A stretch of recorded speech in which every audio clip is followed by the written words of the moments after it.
Back to L Dubs Boxing. This is another live stream for you guys. Let's talk about some boxing. Talk about um, Demetrius Andrade. What's his next move?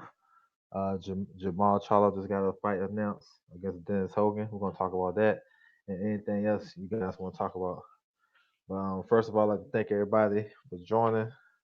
Thanks to all my subscribers, everybody that rock with me. You know what I'm saying? We're just gonna get into this boxing stuff. So yeah, man, Demetrius Andrade, he's in like he's in a tough situation, you know what I'm saying?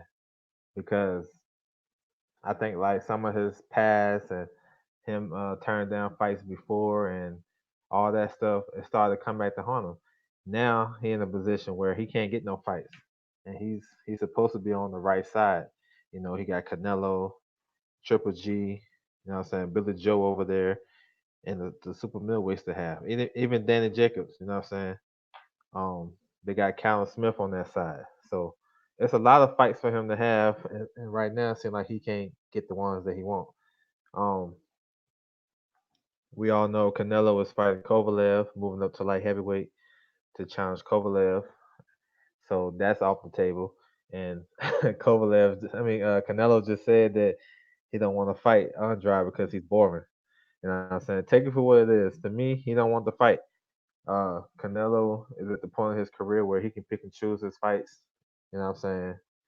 He can do whatever he wants to. You can't tell him, can't even put no pressure on him because he's gonna do whatever he want to do. So y'all automatically know what time it is with him.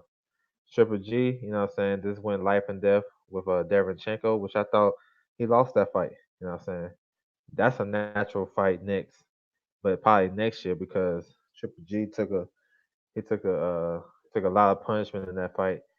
Andrade looking to get back out the end of the year, so that's out the question. These guys ain't trying to fight him. You know what I'm saying? Let's be honest. Triple G on his way out. You know what I'm saying? He looking for the biggest payday. He looking for Canelo. But then he got a deal in place to fight Camille Serrameta already and trying to enforce that as his mandatory. You know what I'm saying?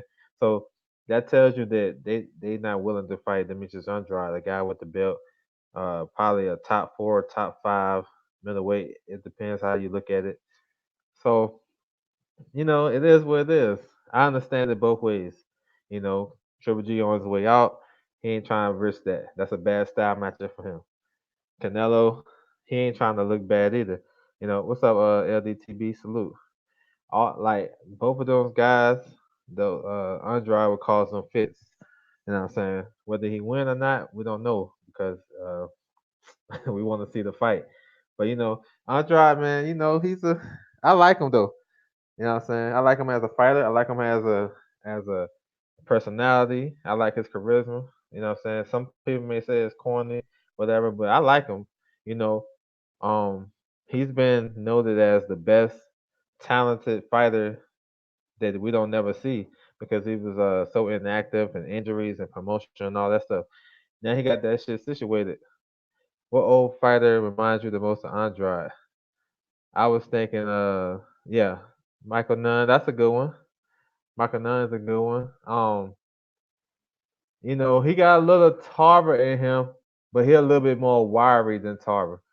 You know what I'm saying? And he don't Tarver don't dip his head too low and get low, but he got similar like defensively. He got similar style. But none. That's a good one. That's Um, I gotta think about it. But he's crafty, man. He's very crafty. I used to think he had a similar game to Chad Dawson, but he a little bit more crafty than Chad Dawson. And it was funny, Chad Dawson about to fight tonight. But yeah, man, he got a crafty type of way about him because he get real low. He throw punches from awkward angles. I'm talking about Andrade. He got a good defense. He got a good jab. Like he can win fights off his jab. You know what I'm saying? But yeah, those guys are similar. Um, But yeah, Andrade's in a difficult situation. Like right now, he trying to fight at the end of the year. None of the top guys, well, all the top guys coming off a fight, or they already got a fight schedule. So this talked about Triple G and Derevchenko.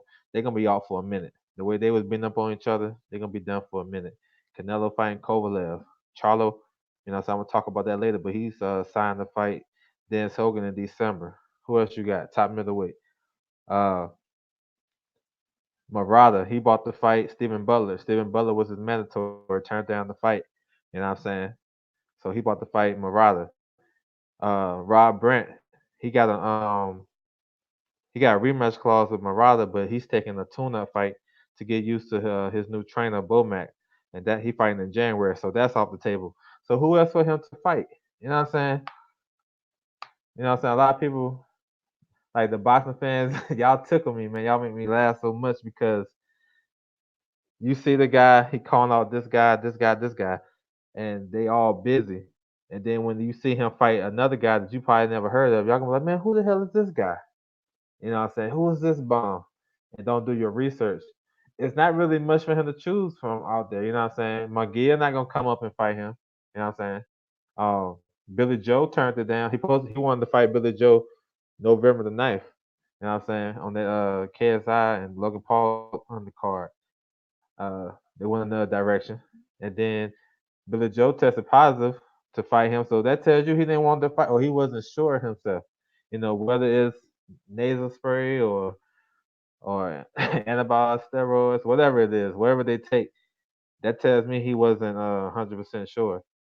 How you be the fighter like Andrade? I was thinking a Swarmer, but like Porter, but can't think of none at 160. I think for one, you gotta have some power to get his attention, and you do. I think you do have to be on the front foot, and you can walk him into some shots. Willie Nelson was catching him with some good shots. I think Jamal Charlo is a good matchup for him if he stay poised. You know what I'm saying? Because he can hit. He got that one hitter quitter, and he got enough power to get his respect. He got a nice jab. You know what I'm saying, to keep Andrade honest. You know what I'm saying? If Andrade dipped too low, he can throw the uppercut, as you seen what he did against J Rock. So I think Charlo has the best style to beat him, to be honest, because he's pretty much poised with his punches. Kind of his punches are kind of tight. He's not too wild. Now he get hit. I think the southpaw style gonna be tricky for him, a la Karbov. What Karbov was able to do, and imagine Andrade more slicker, faster. He can change it up. He can switch to righty. You know what I'm saying? Can throw you off guard a little bit. So I think that fight right there is 50-50. And that's a fight I think is natural. It should be naturally next. You know what I'm saying? Take out all the business and the politics. uh Andrade versus Charlo. That's a good ass fight right there. But what I'm saying, ain't nobody for him to fight. And I was getting at him on, what I'm saying, on Twitter. I was like, shoot, you gotta fight, you gotta go by the rules, you know what I'm saying? You gotta fight Alantez Fox. Alantez Fox is number two in the WBO. So Butler, since Stephen Butler turned down the opportunity, he was number one and the mandatory. He turned down the opportunity, so that automatically go to the number two guy. You know what I'm saying? So that's a rematch between Andrade and Fox. I don't know if you guys remember that fight. That was on HBO, October, I believe, 2017. At the first round, I think Andrade dropped him. He dropped him in the first round, and I think Alantez Fox, I think he tore his rotator cuff or something and fought the rest of the fight hurt. And then Andrade, he hurt himself. You know what I'm saying? His bicep. So, you know what I'm saying? I don't think, that's a tricky style, man. Me, Andrade on his team, I look at it this way. Man, one hand I say I wasn't at my 100%. You saying you wanted your 100%. So let's run this shit back and I'm gonna prove to you that I'm the better fighter. Or you can look at this guy 6'5", southpaw. It's hard to look good against him. I mean, you're gonna have to. It's gonna be a difficult fight. No matter what nobody say, that was a tough fight for Andrade. And yeah, he dropped him. I think he scored a knockdown against Andrade too. So not saying it's the best fight that I want to see, but what we got left, I mean, can somebody else name another middleweight that's worth fighting Andrade? I see what Golden Boy doing with Munguia. They don't want him to vacate the title yet because they don't want to be Andrade's mandatory. They want someone else to get the mandatory spot. Yeah, and they co-promote Stephen Butler. You know what I'm saying? If you look at the politics lately, Golden Boy been doing a lot of business with the WBA. A lot of business. They got a fight card on the 23rd with Cansio. He's a WBA champion. And then on the undercard you got Kanzu, WBA regular champion, whatever, one of those WBA champions. Virgil Ortiz just got the WBA gold. Uh, the 140 pounder from Canada, Alices, he's a 140 gold. Tanisa Estrada and Marlon Esparza, they're about to fight for an interim WBA title. So Golden Boy seems to be doing a lot of business with the WBA. And I think part of that was let's stay clear from Andrade. I think that's a tactical move. You know what I'm saying? Let's stay clear from him. If Munguia move up, you know what I'm saying? I don't necessarily think Munguia gonna go the WBO route. I think he'll go WBC route. You know what I'm saying? So yeah, man, it's crazy. He in a tough spot. And he in a tough spot. My thing is just keep winning. Stay active, keep winning. Keep being the yeah, there you go. Keep being the best guy. If you the WBO champion, keep fighting the number one guy, number two guy. If the number two now brother, fight three, four, go down the list. I mean, there's nothing you can do. Like to be honest, and try to make that Charlo fight. I think it's a good thing that him and Charlo see. That's what I understand. It gotta be bound for these guys to fight. You know what I'm saying? He said that he reached out to try to make the fight, but Ronnie Shields didn't want to fight. Him and Jamal didn't want to fight. I don't know how true that is. You know what I'm saying? It is what it is. All I can say is we're not getting that fight. These guys are they on the same schedule. They both fall on the same day in June, and then they're supposed to fight, around the same time in December. You know what I'm saying? Andrade supposed to be back in the ring uh December 21st, something like that. December 21st or December 13th, one of those days. And then we already know Charlo about to fight December 7th, so they're on the same schedule. It makes too much sense. Get that shit together. You know what I'm saying? That's why I always believe, yo. I know, like, I think a lot of these managers and promoters and fighters, they be hating motherfuckers like me. They really know what they're talking about, and when I be putting out ideas, they be hating that shit. I don't know if they run back and be like, man, you see this shit, man. Somebody already knows, so let's go another route. I think I be messing up fights. I be calling fights before they even get announced, and I think they be seeing that shit and be like, oh hell no, somebody know. So nah, but for real, to make sense, these guys should fight December. You know what I'm saying? Andrade get his mentor out the way, Charlo get his title defense out the way, and fight sometime. That's a big ass fight, and you can do it either way. You can do it um, 50-50, or you can do four. I always believe in this. Do 40-40. You know what I'm saying? And then let's say you fight on Showtime first. Fight on Showtime, the winner get the 60%. Then do it again. Then the next time, the winner of the fight gonna get 60% off the rip. Then you fight on the zone. Like however you work it. You know what I'm saying? That shit can get worked out, man. Like I always believe, bro. If they can make Floyd versus Pacquiao, they can make any fight, bro. They can make any fight. Like that shit right there tear down all the you know what I'm saying, the rumors that fights can't get made. You know what I'm saying?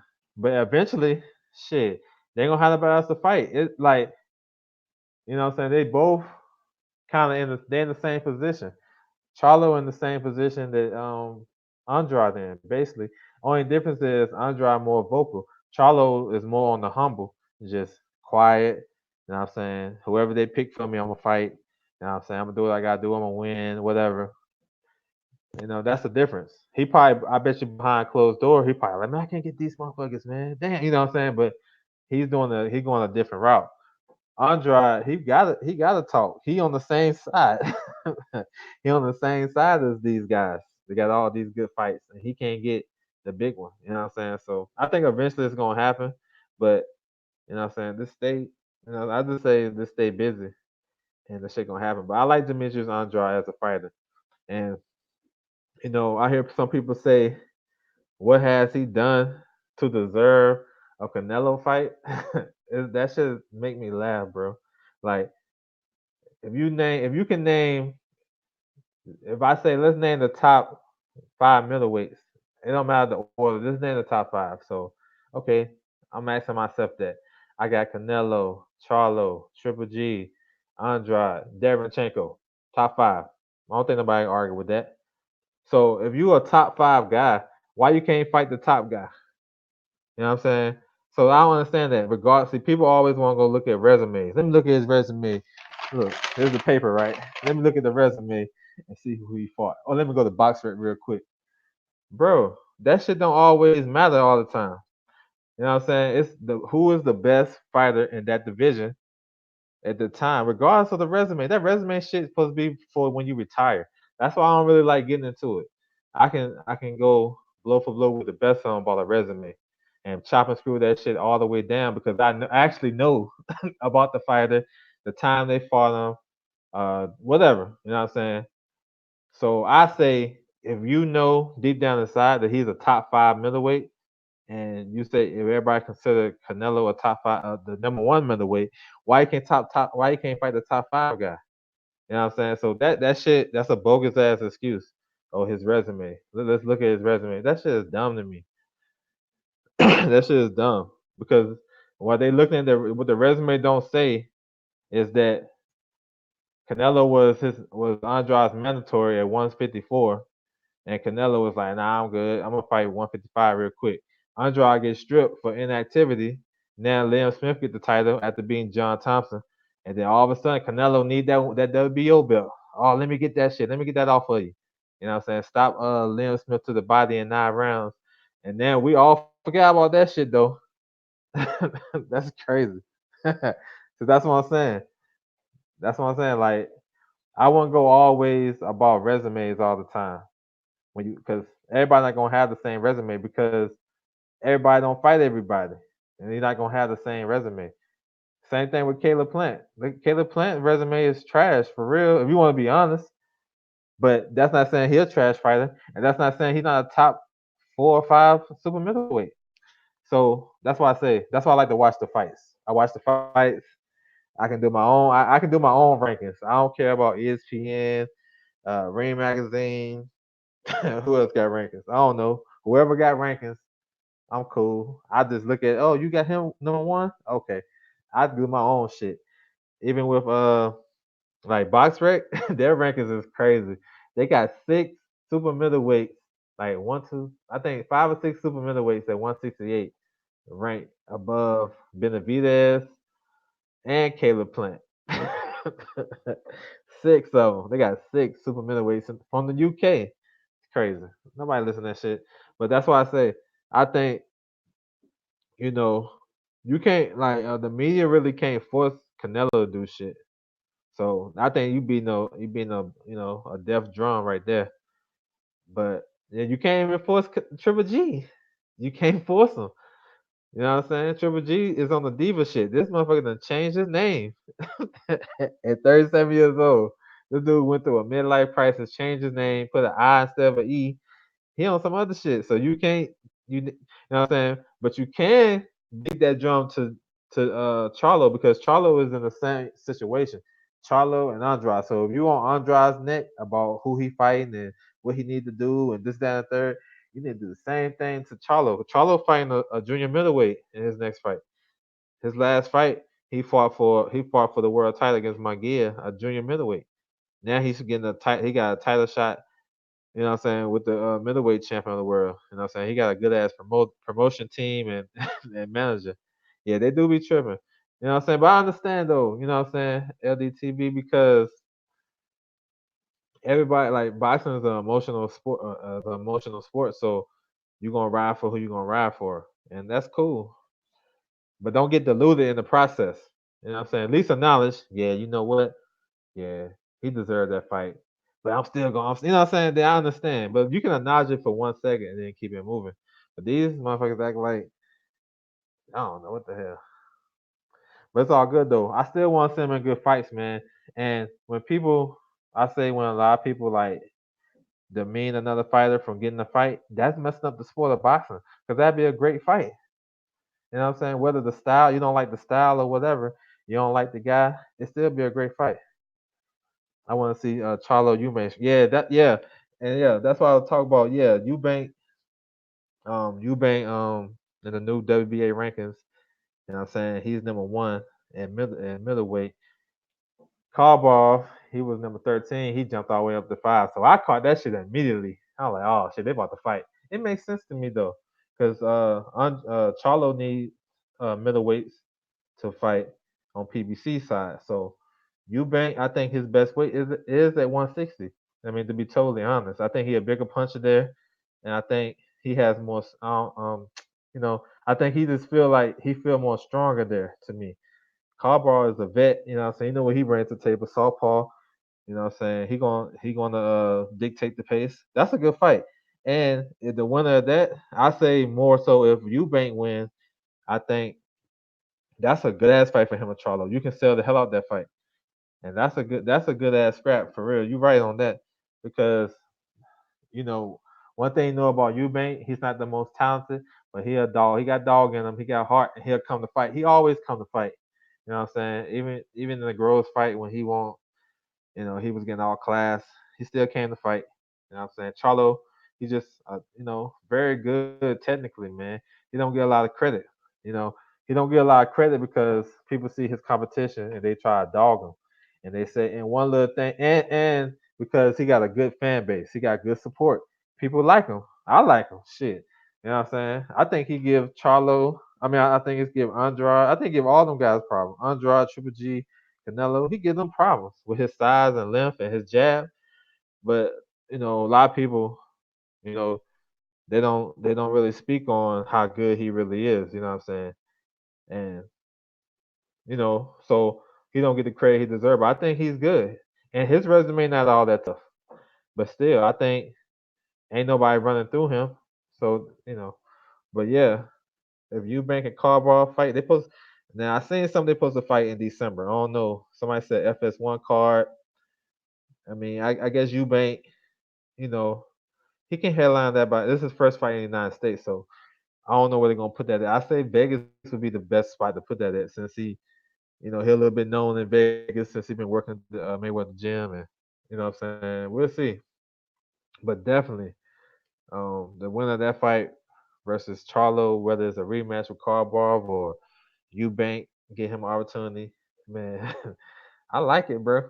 I like it. Uh, Eddie Hearn, he just signed Julio Cesar Martinez, the flyweight, the Mexican flyweight, trained by Eddie Reynoso. He and Team Canelo. This kid, he a monster, yo, for real. He got a quirky ass style, yo. He switched from offense to defense, like he switched from righty to southpaw, like just crazy, like just switching all the time. He's a big puncher for the weight. He about to fight Christoph Rosales for the vacant WBC title. Since my man, what's his name, Charlie Edwards, they fought. He fought Charlie Edwards a couple months ago. I think it was on Lomo card. Luke Campbell. He got a third round knockout, but he hit the guy while he hit him with a body shot while he was down. So they reversed that shit in the ring. So now he getting his opportunity. Eddie went ahead and signed his ass. So he supposed to fight on that card with it's supposed to be Dan Jacobs versus Julio Cesar Chavez and Cal Yafai unification with Estrada. So that's a good ass card right there, man. That's a good ass card. They should put that on the Charlo card and build. Yeah, exactly. I'm thinking that too. Put the Eubank and Karboff. Yeah, because it got storylines everywhere. Karboff, he arguably people say he beat Charlo. You know what I'm saying? Then Eubank can be yeah, that's a good one. Yeah, he made Charlie move up. He sure did. Oh man, I'm saying you should just gave him the belt anyway. Shit, hey man, he stopped me, bro, but he didn't want to get that shit on his record, so I understand. But yeah, Charlie Evans dipped.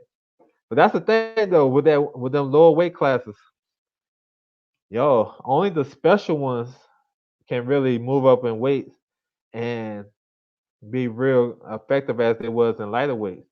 Once they hit that fourth division, it just started to get shaky, bro. They can be good, but it started to get shaky. I don't know where he started from, but he's not on the talent level as them guys. So his division is gonna be cut short. So if it takes the four divisions, you know what I'm saying, to start, you know what I'm saying, start to decline, for Charlie Edwards, it's gonna take two divisions. And he's a super flyweight with Soran Versailles and Chocolatito. Them guys would destroy this guy. You know what I'm saying? Uh, what's the other guy? Estrada beats him. Yafai beats him. But that fight would probably be closer because him and Yafai got like a little rivalry and whatnot, and they both boxers. But the other big punches, shit, he gonna have problems, bro. At 115, Charlie Edwards. You gotta pick the right fights. I think Chocolatito will stop him. Even this version of Chocolatito we seen last year, um, you know what I'm saying? That guy stops him. There's only 3 pound separation. But see, I know. See, that's the thing that boggles my mind too, because a lot of people don't give the smaller divisions credit when they move up in weight. Cause like, oh, they ain't number 3 pounds, and I'm with that too. But it gotta be something to be said though, because once they hit that fourth division, which may be not even 10 pounds, so if you start from 105, 105, 108, 112, what's that? 7 pounds. You know what I'm saying? Then that's three divisions right there. That's 7 pounds. But when they move to 115, that fourth weight division, the motherfuckers start getting stopped. All types of shit be happening. So I don't know, man. It's something with it because if like them little 3 pounds in between the weight, if it was like insignificant, then why ain't more of the smaller fighters, just running through that fourth division they get to? There's not a lot of them, bro. I mean, Donaire, uh, shit. That's shit. I can't think of no more. Well, of course Pacquiao, but it's not a lot of them. I'm talking about the guys that start at like 115, 108, and move all the way up. Because once they get to like bantamweight, it's a wrap for them. It's a wrap. That's why I think anyway. I think 122 may be his cap, bro. Because I think he won one at 108. He didn't win one at 112. He jumped. He skipped 112, went to 115, then 118. I think 122 is his cap. Because anything above that, I don't think he's. I think he's still good. He can win fights technically because he's a technically skilled fighter. But I don't think it's his power going to decrease, and them guys gonna be bigger than him. You know what I'm saying? So yeah, man. Yeah. So I'm looking forward to some fights that's coming up though. Like I said, you know what I'm saying, on my lives, I'm gonna always talk about this one fight because nobody talking about that shit. I go on all these channels. I don't hear nobody speaking of this. And that's Emeritus Breeders versus Yolier Dordicos, December the 14th for the WBC, IBF, and WBA titles. Well, excuse me, IBO title, not WBA. Not WBA, my bad. WBO because WBA got like four uh cruiserweight champions, bro. I don't know what the fuck going on. But that's a good ass fight though. Breeders versus Doritos, it's a good ass fight. You know what I'm saying? 50-50 all the way across the board. Got everything you want. Got big punches. You know what I'm saying? Got a good technical boxer. You know what I'm saying? You got dudes that got heart. You know what I'm saying? It's for unification. World Boxing Super Series. So every time I get a chance and it's on my mind, I'm definitely talking about it. Pack skipped 115, 118. Yeah, he did. I don't know, man. Pack shit is he didn't really win he didn't win a belt at 126. He won the lineal belt at 126, and 140 he won the lineal belt. So they count that shit, I guess. I don't know. I still think he's a great fighter, but that's what I understand about some of these media guys. Pacquiao is a great fighter, bro. Why you gotta do extra shit to make him bigger than what he is? They like, oh my god, eighth division and blah blah. I mean, come on, man. We understand he a great fighter. I seen when I first seen him fight. I believe he fought on Floyd's undercard when Floyd fought in San Francisco. It's like 2001 some shit, and he ran through dude. I was like, damn, he a bad motherfucker. You know what I'm saying? And then as he go up in weight, he got better and better. Yeah, the KO doctor, man, he a beast, yo. I like him too. I like that he don't get discouraged about his style. I love that shit about him. Like he's like to me, I think a skilled boxer can outbox him and win 12 rounds.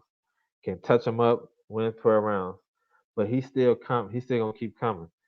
You know, I think he's so confident in his style that 1-2, the overhand right down the middle, and he keep punching, bro. Like it don't matter. Like he's believing his power that much. Like I watched his fight the other day when he fought Tabiti because I want to see that knockout again. And and this dude was committed to what he was doing. Like he had so supreme confidence in his power. He was just throwing that shit. He didn't care. Overhand, looping, straight, whatever, bro. And I like that shit about him. And Breedis is like a technical boxer that can punch. You know what I'm saying? He can punch. He can make the fight ugly. You know what I'm saying? He can do a lot of holding and whatever. But I don't really know who's gonna win right now. You know what I'm saying? I want Coast to win. You know what I'm saying? Because I thought this is based off this shit Breedis did in his last fight. That elbow was stupid to me. He didn't even have to do that, and I feel like he could have still won. But that's a bum ass fight though. Like I can't call it no which way. You know what I'm saying? I can't call it no which way. You know what I'm saying? So we got Usyk coming up to moving up to heavyweight tomorrow. You know, I'm interested to see how he look. I like the weight. He came in at 215. I like that. That's that's good. I think that's probably around the weight he fights at when he was at cruiserweight when he rehydrate. So I don't think it's gonna be a big effect. Because to me at cruiserweight he looked big as hell when he fought at cruiserweight. You know what I'm saying? He's 6'3". He big. He taller than this guy right here, Chaz Witherspoon. So I think he gonna put on a good performance. You know what I'm saying? He got the right guy in front of him. Perfect matchmaking by Eddie Hearn and them guys. Perfect. On the late notice, I think Spawn would have brought a difficult style to him because he even tried to take his head off. This guy, he's nice. You know what I'm saying? He's a nice guy. He's a teddy bear. He gonna jab a little bit. Gonna feint. He gonna throw the right hand short. He ain't gonna try to take your head off. He might try to tap you a couple times. This dude ain't no killer, bro. You can tell. And I when I first seen this fight get announced, I was like, man, I know about this dude. Last time I remember him, he he don't got no heart. He don't fight like he got no heart. Then I went back and refreshed my memory and went back and watched his fights. Yeah, bro, he got decent skills. He ain't trying to like I ain't saying he's not trying to win, but he seemed like he lacked dog. I may be wrong, and I'm saying I hope I'm wrong, just to see a good ass fight and see him push Usyk to the limit. But watching him, I don't know, man. He ain't barking like that. He just I think he another thing that's gonna be telling what he gonna do. Why I say he might get stopped late. He hold his hands up in the high guard and he just walk forward. Or when you start attacking him, if he on the back foot, like if he along the ropes, he go in the high guard. Man, that's what Usyk love because Usyk can get his shots off, whether it's straight punches down the middle or he can throw a right hook to get off to the side and just Usyk probably put on a show.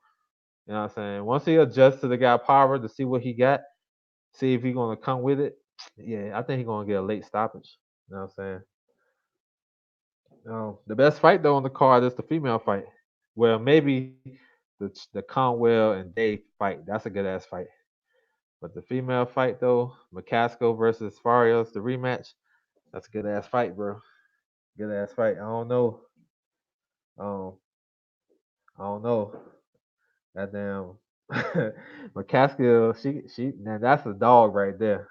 Don't let the looks fool you, yo. She come to fight, and she ain't like technically sound either, but she come to fight, bro. Like for real. She come to fight. She let her hands go. She come to bang. Farias is a boxer. She gonna have to box this fight. The last fight, I thought McCaskill kind of just overwhelmed her with her activities and her rough and tough style. She kind of just outworked her. You know what I'm saying? This fight, Farias gonna have to use her angles. She can't fight. Chaz never had a chin either. See, there you go, set shot. You right there. You on it. Um, yeah, man. It's like it's too. That's a perfect fight for your first heavyweight fight. That's all I'm gonna say. It's a perfect fight because I think although Chaz 6'4", 242. Like a lot of people don't. That's why people be fooling you.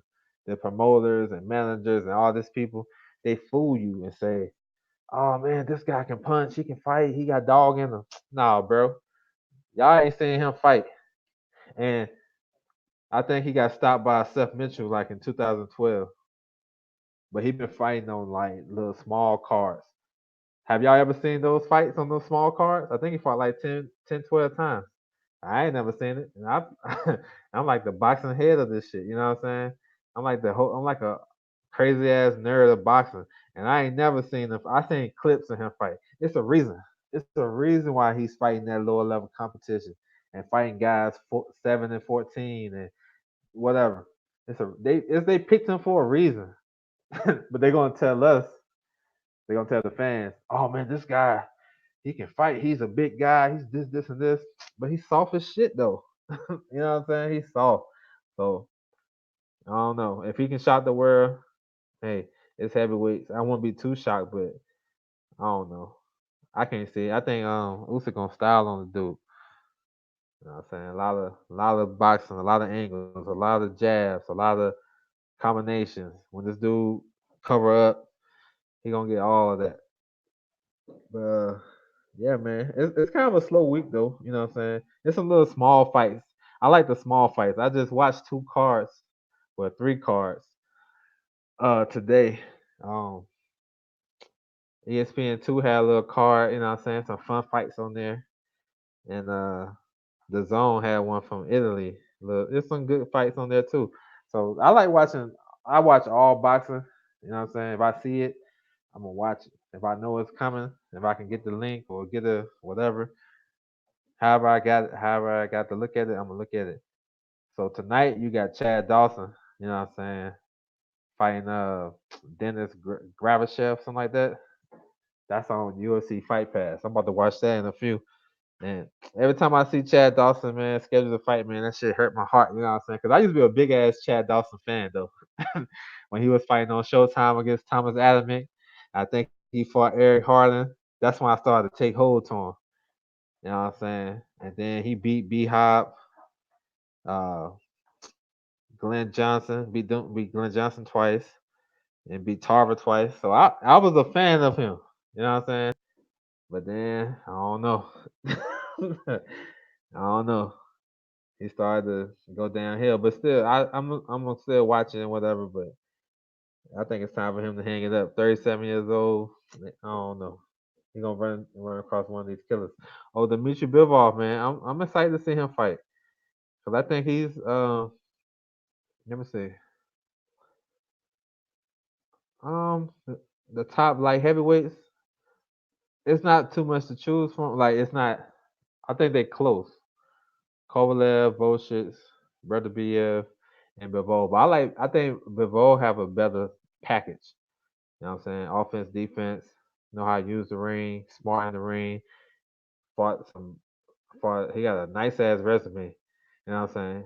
Like it's crazy because that's the type of guy that a lot of these boxing channels and fans and whoever they should get behind. I think he got like 15 fights, 16 fights, and he fought everybody. Valero, Pascal, you know what I'm saying? Some more, Joe Smith. He fought a lot of good guys, bro. I missing a couple that I remember he fought, but yeah, it's not a lot of young guys fighting that have that type of resume, but they don't get the looks. You know what I'm saying? But that's boxing though. That's why I pride myself I want to know a little bit about everybody. You know what I'm saying? I want to know a little bit about everybody. So if I see them on the schedule about to fight somebody in a big fight, then I can be able to speak on it and know what I'm talking about. And I've never been that guy to say, "Oh man, he a bum or he trash or whatever," unless I go back and watch him and I determine that for myself. But for the most part, I don't like to put down the fighters, man, because you never know what can happen, yo, in the sport of boxing. Never know. You know what I'm saying? So I keep rocking with boxing all day, every day. You know what I'm saying? Bill always leaves you wanting more. Yeah, he's a good fighter. What's up, Ag Reacher? Yeah, but I like Bivol, man. He's technically skilled, real nice. The guy he's fighting is a former Olympian for Dominican Republic. He gave Marcus Brown trouble. He dropped Marcus Brown last year. It was on the Alexander Berto card. He dropped his ass. I mean, he's negative. You know what I'm saying? I don't know if y'all heard that term before. He's like, he's a counterpuncher. He's not gonna give you too much. He gonna, what I'm saying, he gonna be on the back foot. He gonna be pawing with the jab. He gonna be feinting, but he ain't really trying to do no work. Like he fight almost kind of like he's scary. I don't know. So I think Bivol gonna have to press the action. You know what I'm saying? Because if he don't, it's gonna be boring. And both of them guys looking to counter punching and feinting and pawing with the jab, this shit gonna be boring. I'm gonna be boring that shit. You know what I'm saying? So I think Bivol is smart enough to say, you know what? I'm gonna start stepping on the gas from the rip.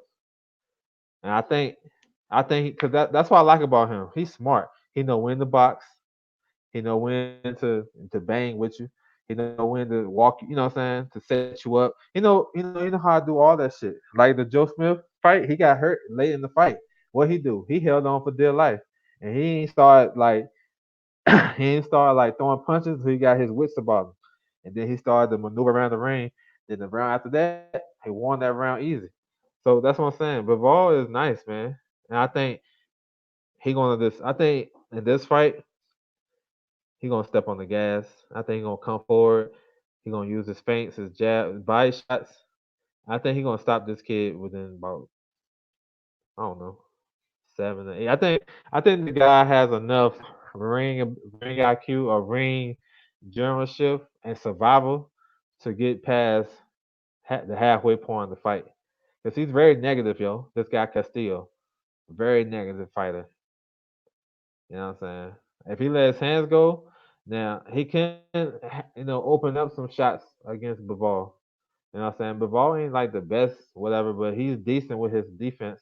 But if you got a counter puncher, you know what I'm saying, he can wait. Like he just wait too long for his openings.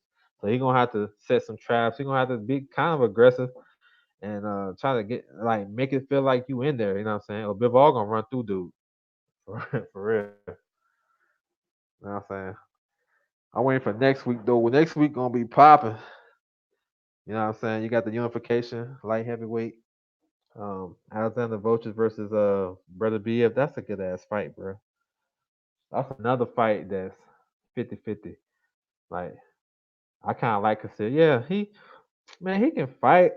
He just he's just too I think he gotta be a little bit more aggressive. If he's gonna win this fight, he gonna have to be aggressive.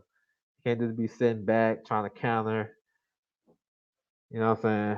Because Bivol gonna, if you get Bivol going, start cutting the ring off, and you know what I'm saying, he cut the ring off like Triple G, but he get better technically. He actually move his head. You know what I'm saying? So I think I always say when Triple G get in his rhythm, start walking you down. I think that's some good ass shit to watch. How he do it. Now back in his day, now he don't got the footwork. He don't got the uh, he don't got the athletic ability to do it as he did before. But when he used to do it, I thought that shit was awesome because he make you panic while he's walking you down, cutting the ring off. Bivol can do the same thing. He got that shit in his game too. You know what I'm saying? So that's what's up. But this unification fight next week gonna be off the chain too. I'm gonna talk more about that next week too. But I can't wait for that. It's a sneaky little fight on the undercard that nobody's talking about. You know what I'm saying? So obviously I'm gonna have to talk about it. Luis Collazo, he's facing the IBF mandatory for Spence. You know what I'm saying? And he's from Uzbekistan. He got like a decent little amateur career. He's only 15-0. He's the mandatory for Spence. It has not been ordered yet. So if he can win this fight against Collazo, then the IBF will probably order it. But we know the situation with Spence, so you never know. You never know. So you know what I'm saying? But it's a good fight. Both styles match up real well. Luis Collazo, the old vet, you know what I'm saying? Still in there banging with these youngsters. Crafty as hell. Got a nice ass right hook. He know how to win. You know what I'm saying? And he facing a guy aggressive. guy. That Eastern European style. You know how like similar to Triple G, not quite like him, but these guys from Uzbekistan and Kyrgyzstan, these guys are aggressive, and but they know how to box. They well schooled, but their first what they like to do is pressure and bring the heat. So that gonna be a good fight now. That's gonna be a good fight. Nobody talking about it, but I understand nobody want to talk about it. But I that's why I'm here. You know what I'm saying? So it got a lot of implications. You know what I'm saying? I know life goes on, whatever. I know Spence dealing with his shit, getting healthy, all that good stuff. But if the guy win, and I'm not like pushing Spence in the ring or whatever, but I can see the IBF ordering an interim title, and the next guy up would be Lipinets. Lipinets like number two. So if the guy from Uzbekistan, I'm gonna call him KQ because I can't pronounce his name. He got a long ass name. If he wins, I can see the IBF ordering an interim title while Spence get back on his feet, and then him and Lipinets can fight, and that's another good fight. You know what I'm saying? But I don't expect them to order nothing right now. I'm just saying future. If all things is 100 with Spence, like I'm not expecting Spence to even come back to fight shit until he ready. You know what I'm saying? So I ain't pushing him back in the ring. But you know how these sanction bodies do. You know what I'm saying? They don't really care. So they'll order an interim title or they'll strip him. I'm pretty sure Spence got to do a IBF medical extension. The same thing Brooke did. You know what I'm saying? That's why I'm off subject right now. But now that I thought about something, when they said that, I don't want to talk about that shit, but he can do an IBF medical extension for like 90 days, same way Brooke did. That's how that fight got postponed. You know what I'm saying? That fight got pushed back. And I think Spence ain't fight him till like May. And he was the IBF mandatory like August or something. So yeah, he can do the same shit. So I'm pretty sure like them guys, he got a smart team around him. You know what I'm saying? Al Heyman, them guys, they already know the deal. But in the meanwhile, they can have Lipinets, a PBC fighter, fight for the IBF interim title. Then when Spence gets up together, he knew this mandatory was coming anyway because he didn't have a mandatory since Ocampo, and that was like what June 2018. So it is what it is. Not pushing him back in the ring. I'm just speaking about some shit that may happen. That's all. You know what I'm saying? And I also can see the WBC. Watch out for the WBC, bro. They about to do their convention. I think it's like the 20th to the 26th. That like a lot of people ain't checking for that shit because it really don't. It's not on their radar, but that shit's important because that can be a lot of people's on their channel. That can be their talking point because the WBC be ordering a lot of fights that can interest certain fan bases and how y'all look at shit. I can see the WBC ordering Danny Garcia and Ugas for the interim title until Spence gets, I can see that. And that's why I won't be shocked. That's why I'm saying it now. Because then I see people making like 15 videos about, oh man, how they gonna do this suspense? Man, they gotta get their money some way, somehow. You know what I'm saying? And I think that's natural because let him get shit together. He's still gonna be champion. But they gonna I got a feeling they're gonna order Danny and Ugas. You know what I'm saying? WC ordering crazy shit. Like I think they're gonna order Callum Smith and Benavidez, but it's gonna have like some voluntaries in between. So probably next year this time, they probably order them to fight. So that's why I like to stay tuned to that shit because that shit's interesting. And looking at the rankings, I'm like, damn, how this dude get right here for us? You know what I'm saying? What's good, Curtis Hanson? What's going on? So like that, I love like paying attention to the rankings and looking at certain shit. Like how Boost Ennis got ranked in the top 15 in the IBF. That shit right there, that shit intrigues me because I'm trying to like I don't know, it's different for me because I try to piece shit together before it happens so I can see where route they're going. Because it's not really that hard once you get an idea of what I'm saying of what that promoter or manager trying to do. Like for example, I seen that guy. the guy that Triple G trying to fight from Poland. I seen him fight on the zone on the undercard. And when I seen his name, I recognized him from the rankings. So I'm like, I bet you Triple G, if he win, he gonna fight this dude. I bet you. And then what happened? Sure enough. I even tweeted about that shit. I said, this guy, if he win, he gonna get the guy in the main event. And sure enough, you know what I'm saying? But it's not really that hard. When I see Chris Eubank Jr. that wasn't ranked by WBA for like the last 5 months, 6 months, all of a sudden he number 1, and he haven't fought since February. Then I seen Carball was 13 and he jumped to 5. So when I seen that, I'm like, oh shit, they gonna fight. And he moving back down to middleweight. Okay, that's a cool ass fight. So Eubank and Carball probably fight in December. That's a cool ass fight. So that's how I be piecing shit together. You know what I'm saying? So it's good though, cause I like to be ahead of the game. You know what I'm saying? I don't want to be surprised. I don't want no surprises. You know what I'm saying? Even though boxing is full of surprises, I try to like, at least have an idea of okay, damn, he gonna fight him. Okay, that makes sense. And you also gotta look at like, the promotional sides. Who on PBC, top rank, the zone, what's more likely to happen? You know, Wilder's card, Wilder Ortiz too. They just got a bum ass fight on their card. You know what I'm saying? Nobody checking for it right now. But it's Luis Neri versus Emmanuel Rodriguez. That's a bum ass fight at bantamweight.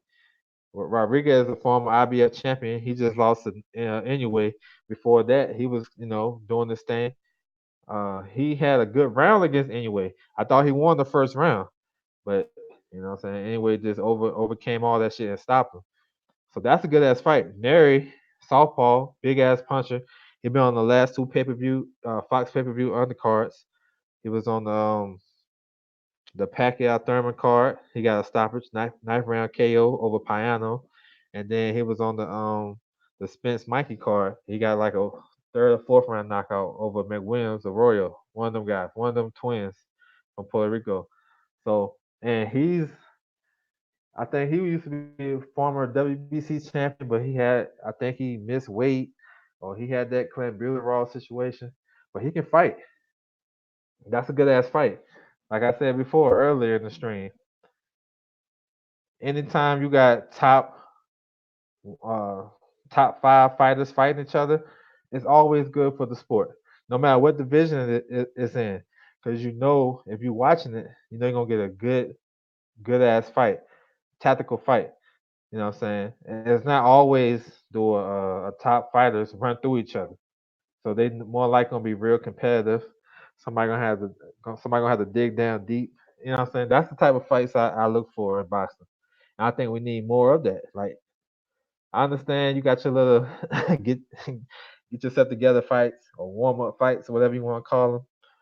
But shit, if you can make a top 5 fight in a division, make it. You know what I'm saying? So that's a good fight for that card for Wilder card. I don't really expect too much other than that for that card because I don't know. They got Leo on that card. I wish Leo was fighting Gary Russell on that card, but it is what it is. But yeah, I'm excited about a lot of shit, man. Josh Warrington fighting tomorrow. Ain't nobody talking about that. I got my eye on that because I want to see him unify with one of the champions. And him and Shakur is on the same schedule. They're just 2 weeks apart. Both of them guys affiliated with ESPN. You know what I'm saying? I don't understand why that fight can't happen next. So I got my eye keened on that fight so I can study, what's his weaknesses, what's his strengths. If he fights Shakur, what Shakur gonna have to do if Shakur get past this guy, all that shit. That's how I be looking at fights. You know what I'm saying? So that's why I always say I gotta watch all the fights because I can't let no fight just sneak up and nobody never heard of him and now he got a world title fight. And I'm like, damn, I knew he was scheduled to fight somebody, but I didn't even watch that fight. So I'll watch it anyway. Everybody gotta go back and watch it. You know what I'm saying? So I'm definitely scouting. And it's not just because I'm a fanboy or whatever. I'm a fanboy of boxing. You know what I'm saying? It helps me learn more because I seen Warrington had trouble with a softball. I was Kid Gallahan's skilled, but he's awkward. So I seen he had some issues with that softball. So he's fighting another softball tomorrow. Light puncher guy from France. From French, he's on a little winning streak. I think he won like 8 or 9 in a row, maybe 10. Haven't fought the best competition, but it's softball. So that tells me that he's looking in the future, whether it's for Gary Russell Jr., whether it's for um, my man Shakur. Those are two softballs. So I always think it's good to get that look before you fight, and it happens in history. You know what I'm saying? You see guys before they have their big fight, they fight a softball, or they fight a big guy or a tall guy. Warrington's on borrowed time. I'm with that. You know what I'm saying? I'm with that. I think I think he gonna have to evolve his style a little more. I like his style though. I like what he brings to the table because who's Warrington fight? Any chance for no chance for upset in my opinion. He fighting a guy I can't pronounce his name, Sofiana Takshi, something like that. He from France. He's a southpaw. I think he like 34-3, 35-3. He got a lot of fights. He's experienced, in the pros, but he haven't fought that level of competition. He's a southpaw. He's like a boxer. I think Warrington gonna overwhelm him and stop him late. My opinion. But yeah, Warrington. I think he just have. I think he got a similar style to Sean Porter to me. I like how he. I like how he uses footwork to jump in and get his work off. You know, he's very aggressive. He's strong. I like how he like navigate his way through a fight. He don't have like the best skills in the world, but he has a lot of will and determination, and he can get inside and work. But he had trouble with a southpaw, so that's why I think maybe he's trying to fine tune some things, and he fighting a guy that he probably can work on some things with. You know what I'm saying? I can't wait for next week. Yeah, me too, Kurt. Cause Brother BF and Broach, shit, that's a good one. It's a more. That's another fight I want to talk about. I talk about Collazo fighting that next week too. But it's some good fights coming up, man. All the way through. All the way through. Good ass fights. I like it though. Some tough competitive fights. You know what I'm saying? Even Shakur's fight. The guy he fighting, Joey Gonzalez. I favor Shakur all the way. But I think this guy gonna come to fight. He coming to fight. He can punch a little bit. He's not a bad fighter, and I'm looking forward to that. The 26 is popping too. We got Regis and Taylor. You know what I'm saying? It's another one too that I can't think of. Shazor fighting Price. You know what I'm saying? That's a good old slugfest right there. Should be fun. Fun fight. Either one can get stopped. You never know. You know what I'm saying? Both of them guys are similar to me because you never know which one gonna come to the table. I would depend more on Shazor because Shazor, one thing you know about him, he come to fight, bro. Like regardless, if he's sluggish that night, if he whatever, he gonna come to fight. But Price is you can argue and say Price is a top five, one of the top five biggest punches in heavyweight. If he hit you with that big right hand, like for real, it's a problem. So you never know, because that's an interesting fight to me. You know what I'm saying? So there's a lot of fights, man. I'm almost not. I can't even keep up sometimes. I'm definitely looking forward to November 2nd. See what Kovalev brings to the table against Canelo. I'm definitely looking for that shit. Because I think I think it's a intriguing fight, man. Like I think you can't always just go off what you think gonna happen. Especially with a fight like that. People say, "Oh, Canelo gonna stop him in 6, or this, that, and the third gonna stop him late." I'm not too sure, man. I think Kovalev fucking around be fighter of the year. when it's all said and done. If he can get this win, as funny as it sounds, man, I think he has a chance to win this fight. He got to listen to Buddy. He got like and this even this little thing right here I'm about to say. He got to stay focused in the fight and not get caught up in the hype. And that shit might sound strange for a vet, a guy, two-time light heavyweight champion, been around for a minute, amateur background. But when you on this stage, what's up, P Money? What's good, bro? When you're on this stage, you can get distracted. You can lose focus just a little bit because you got the bright lights here, the bright lights there. You know what I'm saying? You got Canelo on all these clauses, and you know what I'm saying? You can't wear these type of gloves. And you walking, you gotta wait 15 minutes before I walk to the ring. You gotta do this. I'm walking out first. That shit get to you. Now, Kovalev seems to me that I don't know if that's gonna affect him, but you never know. And I think if he stick to the game, like we know the game plan. There's a box, keep your distance. You get that jab popping. If you ever get Canelo on the ropes, you need to go ahead and let your hands go. You know what I'm saying? And just don't when you in the clint or when you in close with Canelo, you need, you need to make sure you're protecting yourself. You know what I'm saying? And I say more so to the body than the head. You know what I'm saying? That's what Andre Ward had success with when he fought him. Andre Ward, when he got in close, he was wrestling with him. That's one thing. That's how he got him real tired. He was wrestling with him. And then when he was with every time Ward was to like after the clinch, he'll let go like two shots to the body, or he'll give him a left hook to the body as he was, walking, as they was walking off or something like that. After the clinch, he was always going to the body, investing in the body. You know what I'm saying? But Ward did his a little differently. He kind of wrestled with Kovalev the first half of the fight. You know what I'm saying? Especially the first fight when he after he got dropped, he started to wrestle with him. He realized, oh shit, Kovalev ain't that strong. Shit, you know what I'm saying? He can punch, but he ain't that strong. So he started to, you know, give little investments to the body, and we seen that shit start to slow his ass down rapidly.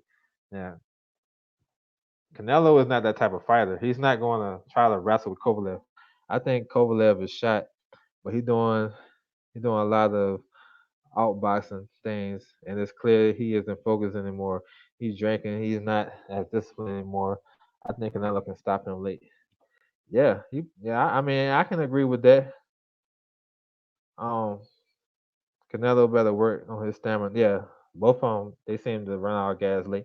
Um, Kovalev, the one thing I started to like about him more that he got the heart of a champion. Because not a lot of champions or not a lot of fighters gonna go back and fix what they fucked up. You know what I'm saying? With the Alvarez fight. He came in that fight and he put on professional boxing clinic against a guy that just stopped him 7 months earlier.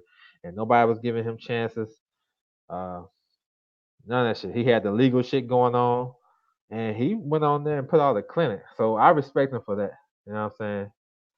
At first, I thought with the Andre Ward situation, I felt, oh man, he a crybaby, man. You know how it is when you bully the bully, and he one of those type of dudes. But he proved to me, even with the yard fight, I thought the yard fight, you know what I'm saying, he did what he had to do to win that fight, and he didn't go too crazy. Even though he got hurt in the eighth round, I had that fight on earlier too. He got hurt in the eighth round, and I thought Yard was doing better than I expected him. His hand speed was good that night, and he was more reactive. He was more reactive to the counters to Kovalev, and I thought Kovalev just kept that shit basic.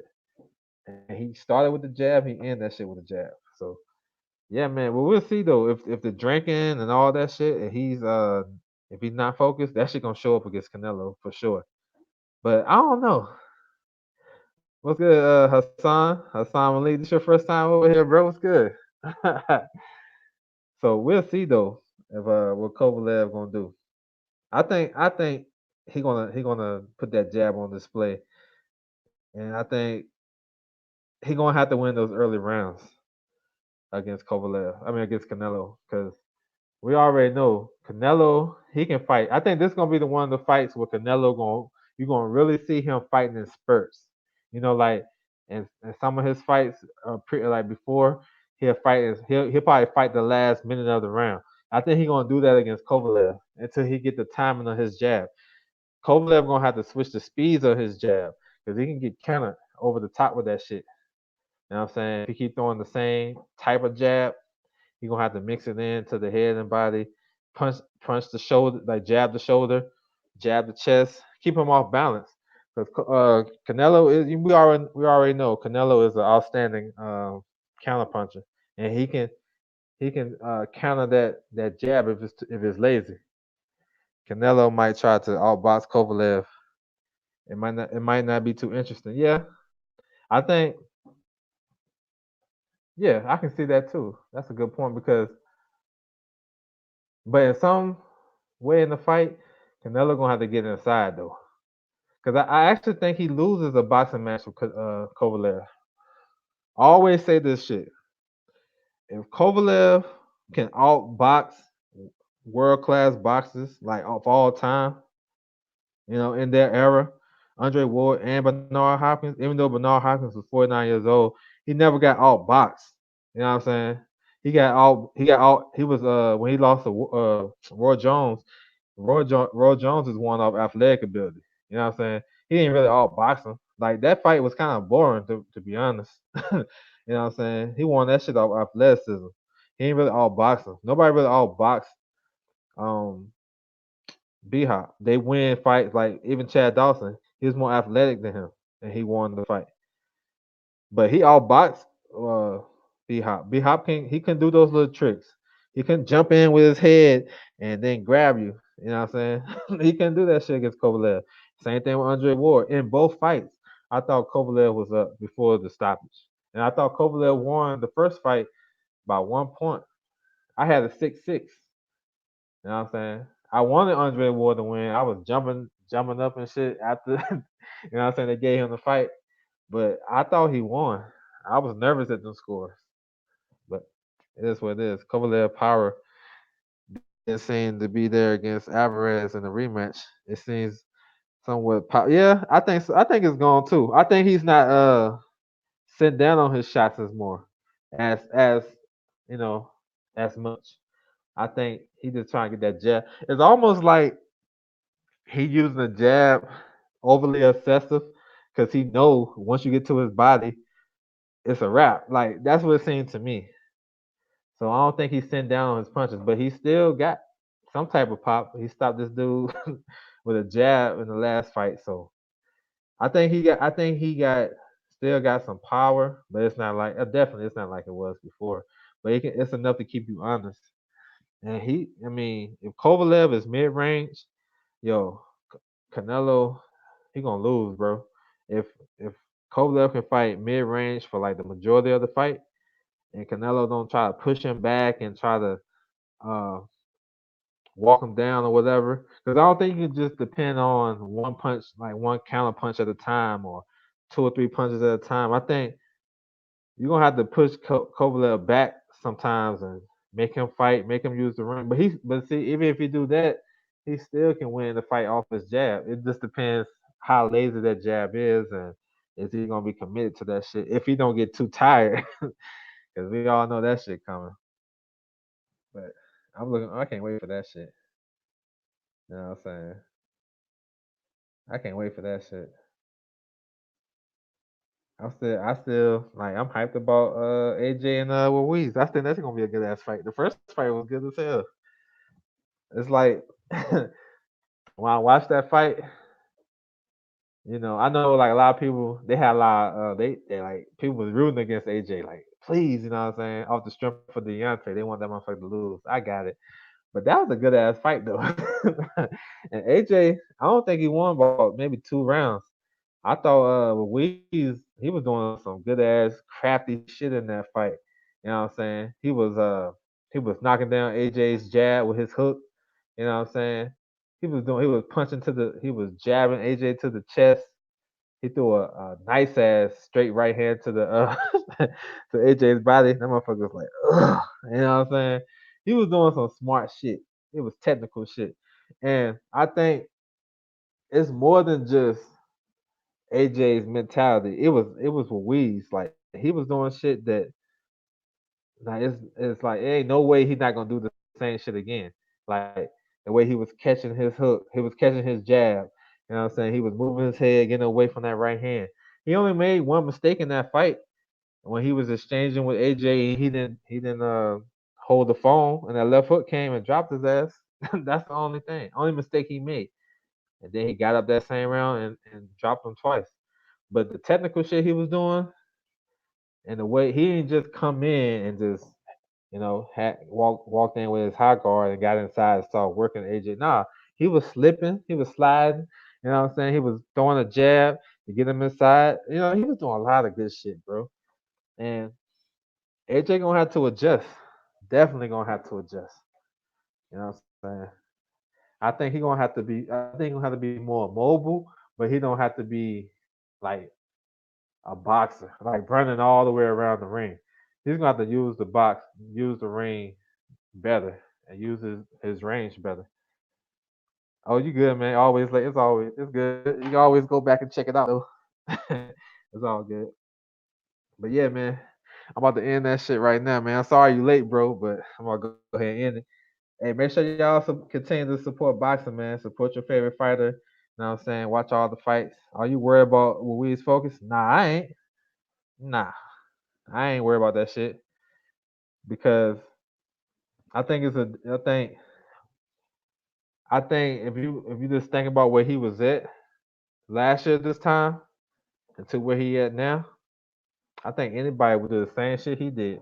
I know I would. I know I would. And he got a long ass time to get himself ready. People comparing that shit to Buster Douglas and all that shit. When Buster fought Mike Tyson, he was 232. When Buster did an interview at the Foreman Mike Tyson double hitter on HBO, y'all gotta go back and watch that shit. This dude was down to 300 pounds. Now that's a big ass difference. Now Louise always looked like he looked. I think he probably got he's not gonna get too he gonna be big like that. But Buster's was different.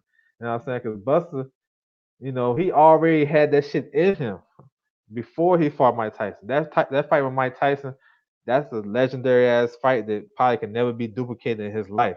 You know what I'm saying? And if you based off his fights before he fought Mike Tyson, he was known as a quitter, this, and this.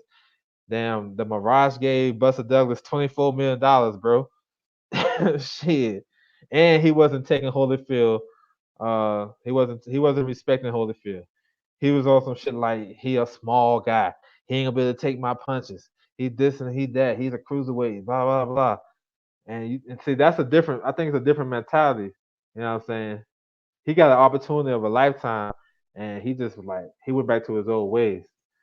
Now Louise, his promoter, top ranked, then kicked him to the curb. This dude didn't have no money to pay his mortgage and take care of his family and shit. He's about to go work a 9 to 5, whatever. Al Heyman came over there, made him kiss the ring, got him 2 fights in like what 6 weeks, 5 weeks. Then he fight AJ and shock the world. Yeah, he gonna wild out for a second because you never had that shit. But I think he know what's on the line. I think he got himself together. If this fight would happen like in like September or some shit, I might be concerned. But December, shit, he got a whole 12 weeks. I think he's gonna be good. Douglas got the Tyson fight because he knocked out. Yeah, I think that was on the undercard of it was one of Mike Tyson's undercard. Carl Williams or somebody. Now, you say he knocked out Nike. Who was that? Kurt Nike Williams. I know he fought somebody. I want to say he fought who he fight on Tyson's undercard versus Carl Williams. I want to say he fought Burbage, but I don't know. You on it? Tyson Spinks. Okay, Tyson Spinks. Tyson Spinks. Okay, okay, okay. All right. I know I'm somewhere in the ballpark, but shit, that's a different scenario to me when I compare the two. Cause I thought like Buster, you know, shit, Buster got his 24 million. He was out, bro, and he was underestimating Holyfield. Cause I remember watching that shit when they interviewed him and Holyfield, doing like I guess it's in between the fights of Foreman. I think Foreman fought Rodriguez and Tyson fought Tillman. It was Tyson's first fight after he lost to Buster Douglas, and they had just signed that fight. But that was like in June, and they was fighting in October. So like a long. I don't know why he won't ready, bro. He came in like 240 something, but he was big as hell sitting on that up there talking to who was it, Larry Merchant or Jim? He was talking to one of them dudes. He was big as hell, and they asked. I think Larry Merchant. He asked him about that shit. He said he looked beefy. You know what I'm saying? So I think it's a different mindset. I think with Weeze, you know, I think with Weeze is alright. I think he alright. I think a lot of shit get blown out of proportion, bro. This social media get blown out of proportion. Like just because you see somebody at a party, that don't really mean they partaking. Or just because you see him doing this and doing that, that don't really necessarily mean that. People blush out with portion, and then you look at the YouTube headlines of a video, and we spend $500,000 on a box of cereal. You know what I'm saying? People gonna take that shit and run with it. That was the cereal of Muhammad Ali, and they kept it fresh for him. He paid $500,000 for it. Man, come on. You know what I'm saying? People will put that shit on their headline, and then all of a sudden, man, I don't think Wee's ready, bro. He ain't focused. Is AJ career over if he take another L? Nah, I don't think so. I don't think it's over. Heavyweight division small. Uh, Doug, Douglas went to a diabetic coma. Damn, I ain't know that. Damn. Is there any update on Spence? Yeah, they said Spence. Y'all, of course, y'all know about the Spence situation. He was in a car accident, and at first they say he was in ICU and it was serious, but it's been downgraded. He good. He's stable, and he was ejected from the car, and the car flew. Y'all seen that shit flip over like 5 times, and he only got away with like I think he missing some teeth and got some scratches on his face. That's it. Looking at that crash, man, that looked like more than that. So I think maybe it's a good thing he wasn't wearing his seatbelt in this case. I ain't saying it's a good thing to not wear your seatbelt, but in this case, the way that car was flipping over like that, shit. Imagine him in that shit while it's flipping over. It's a wrap, but you know what I'm saying? That's a blessing that he's still here and he only got it's basically minor injuries, missing some teeth, scratches on your face. He'll be all right. You know what I'm saying? It's way better than being paralyzed or, God forbid, losing his life. So yeah, man, I just hope everything is good for him, man, because I don't want him to end his career like that. I know nobody want him to see him end his career like that. And he got a lot of stuff ahead of him to make him great. And plus, not even just the boxing, just the family shit. You know what I'm saying? He got 2 daughters and got a nice little family. His mom and dad still here to support him. That's a blessing in itself. You know what I'm saying? So that's the last update I heard on him. I heard he's talking, he good, no broken bones. So, I ain't in no rush to see him come back though, to be honest. Um, how much potential do you see Usyk have? I think he got a lot of potential. Because one thing he has, he can use he know how to use his angles better than a lot of these heavyweights. You know, he'll have issues with Tyson Fury because both of them guys are herky. That's a bad style matchup for him. But I think he can be decent against Deontay, but he gonna have to be perfect though. You know what I'm saying? He can't get hit nowhere with him. But I think he has some. I think he can be okay with him. I think he can beat AJ if he on his A game. You know what I'm saying? or if he can't beat him, he's gonna cause some problems. I think he's gonna be good for the division. I think it's good.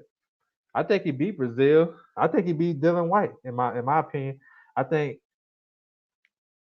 Dylan White. But the thing about Dylan White that I think he would do if he fight Usyk, he ain't not gonna show him no respect. He gonna do what a heavyweight's supposed to do. You know what I'm saying? But any other heavyweight that's slow and like like like uh like Washington and Brazil, Charles Martin, those type of guys, he beat them. Andy Ruiz, I think he'll have success against Andy Ruiz. I'm not sure if he'll beat him, but I think he'll do okay though. He'll do okay. I'm not the one to say, man, Deontay runs through him. I don't think so, bro. I don't think so. I think he's gonna have to solve that puzzle first before he run through him. I think he's gonna have to solve it. Once he solve it and get his rhythm down, then okay. And I think it all depends if Usyk can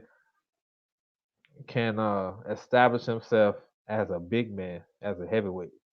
Like it's okay you moving up and whatever, but can you be able to fight with these guys and not let them push you around and you know hold your ground and get your shot? Be a heavyweight. You know what I'm saying? Don't be like the smaller guy, just bouncing around the ring and moving all the time. You're gonna have to sit down on some shots. So I think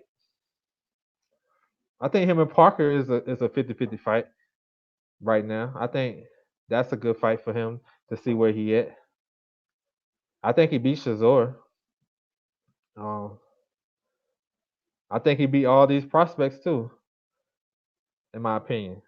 Now one punch can do whatever, but I think he'll outsmart these guys and win decisions. You know what I'm saying?